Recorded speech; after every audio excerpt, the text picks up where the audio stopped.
본질은 중요하다. 어떤 일에 있어 본질이 사라지고 행위만 남는 건 우리 사회에 의외로 많다.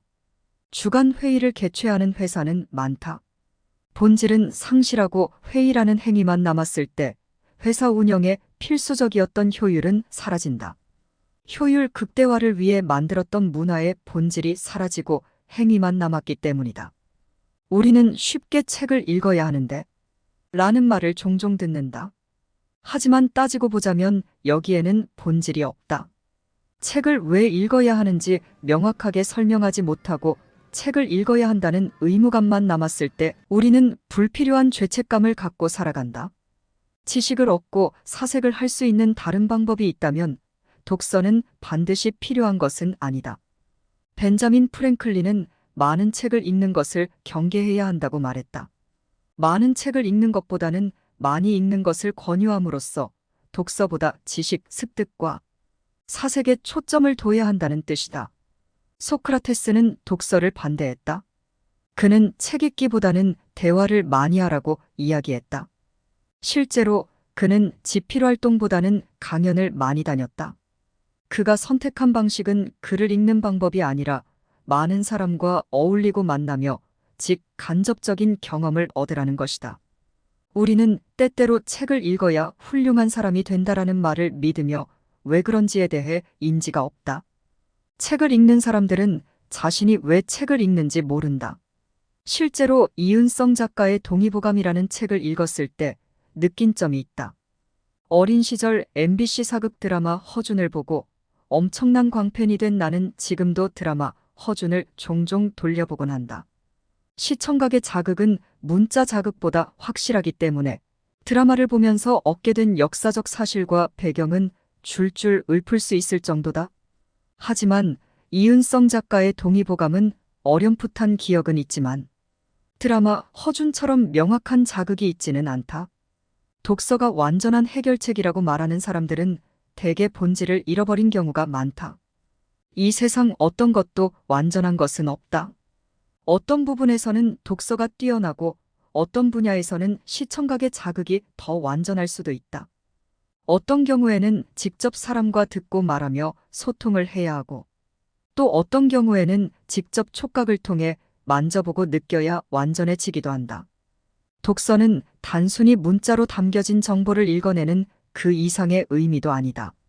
독서를 많이 한다고 좋은 프로게이머가 되는 것은 아니며 다독을 할수록 좋은 축구선수가 되는 것은 아니다. 마찬가지로 문해력은 분명 어떤 면에서는 중요하지만 모든 면에서의 정답은 아니다. 단순히 책이라고 싸잡혀 있는 것에는 소설이라는 허구의 이야기와 개발서, 인문, 과학, 역사, 경제 등이 담겨져 있다. 이 분야의 다양성은 모두 각자 맡은 영역이 존재한다. 과학에 관한 호기심이 많은 사람에게 경제학의 책을 많이 읽으라는 게 과연 어떤 의미가 있을까? 그렇다면 내가 생각하는 독서의 본질이란 무엇일까?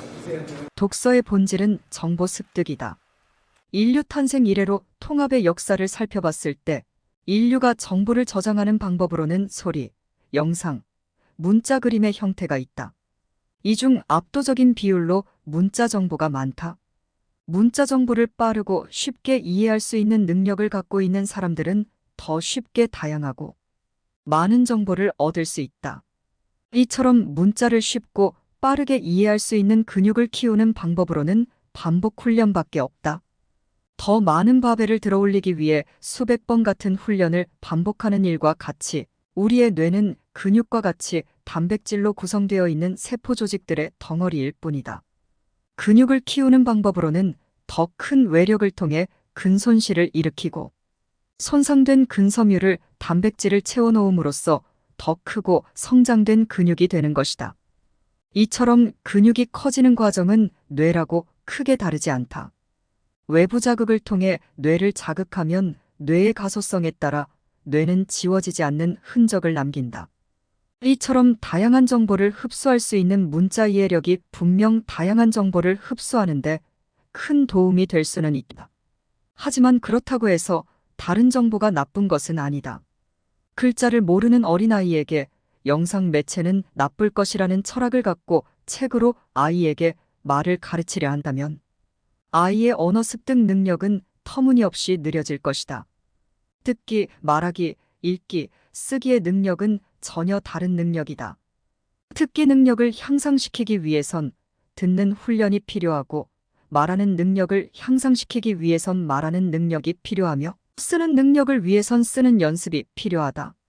많이 읽으면 많이 들을 수 있고 말을 잘할 수 있으며 잘 쓸 수 있다는 착각 때문에 우리의 현재 교육은 커다란 문제를 낳고 있다. 2010년 한국에서 개최된 G20에서 오바마 대통령은 특별히 한국 기자에게 질문의 기회를 주겠다고 했다. 그럼에도 불구하고 한국인 기자들은 자신에게 주어진 질문의 기회를 살리지 못하고 입을 꼭 다물고 있었다. 질문해 본 적 없는 수동적인 학습 방식의 병폐다. 왼쪽으로만 커다란 바퀴는 앞으로 달릴 수 없다. 앞으로 나아가기 위해선 균형적인 바퀴의 크기가 필요하다. 우리에게 독서를 강조하는 이유는 이미 우리를 앞으로 굴릴 수 있는 독서력이라는 바퀴가 쪼그라져 들었기 때문이지, 이 바퀴만 비대해졌다고 전진할 수는 없는 것이다. 책을 읽는 습관은 몹시 좋다. 하지만 책을 읽기만 하는 행동은 불균형한 바퀴를 갖기를 희망할 뿐이다. 균형적이고 건강한 능력을 갖기 위해선 읽은 책을 사색하고 그 읽은 책에 대해 자신 있게 설명할 수 있어야 하며 그것을 글로 표현해보고 다른 사람의 의견도 귀를 기울이는 균형적인 훈련이 필요한 것이다. 행동하지 않은 지식은 지식이 아니다. 최후의 완성은 또한 그 지식을 활용함으로써 스스로 자신의 것으로 체득하는 것이다. 독서는 중요하다. 하지만 독서의 본질은 그저 책을 읽는 것이 아니며 그런 독서는 응원받거나 칭찬받을 일도 아니고 훌륭한 사람이 되는 것도 아니다. 책을 읽지 않는다고 뒤떨어지는 것도 아니며 책을 읽는다고 훌륭해지는 것 또한 아니다.